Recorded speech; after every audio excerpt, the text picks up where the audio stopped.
بسم اللہ الرحمن الرحیم۔ السلام علیکم۔ سعودی اردو نیوز چینل میں آپ سب کو خوش آمدید کہا جاتا ہے۔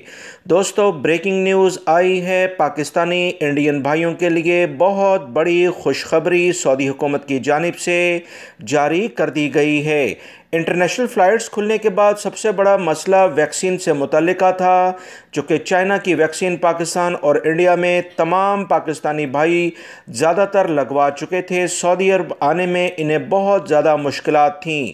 اس بارے میں بڑی خوشخبری آ گئی ہے کہ سعودی حکومت نے مزید کرونا ویکسین سے متعلقہ چائنا کی جو ویکسین ہے سائنو ویک اور سائنو فارم کی باقاعدہ منظوری دے دی ہے۔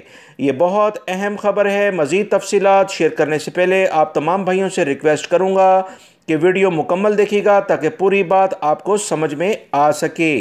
تازہ ترین اطلاعات کے مطابق سعودی عرب نے مزید کرونا ویکسین سے متعلقہ سائنو ویک اور سائنو فارم کی منظوری دے دی ہے۔ دونوں چائنا کی اہم ترین ویکسین ہیں، تاہم انہیں مملکت کے ساتھ آنے کے لیے منظور شدہ ایک ویکسین کی خوراک، جو کہ تیسری خوراک ہوگی، بوسٹر کے طور پر لینا ہوگی۔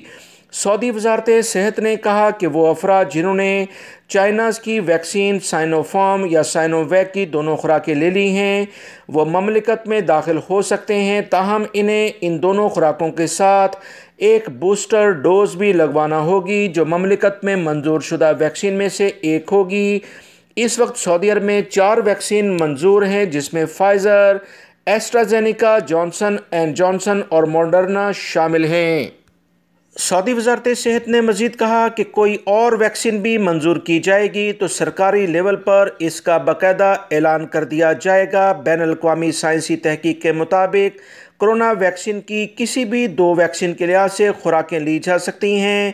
تحقیق میں مزید کہا گیا کہ پہلی خوراک کے 3 ہفتوں کے بعد ویکسین کی دوسری خوراک لی جا سکتی ہے۔ پاکستانی انڈین بھائیوں کا ایک بہت بڑا مسئلہ حل ہو گیا۔ اس ویڈیو کو جتنا آپ شیئر کریں گے دوسروں کو اتنا ہی فائدہ ہوگا۔ ویڈیو لائک کر کے شیئر بھی کیجیے گا۔ السلام علیکم۔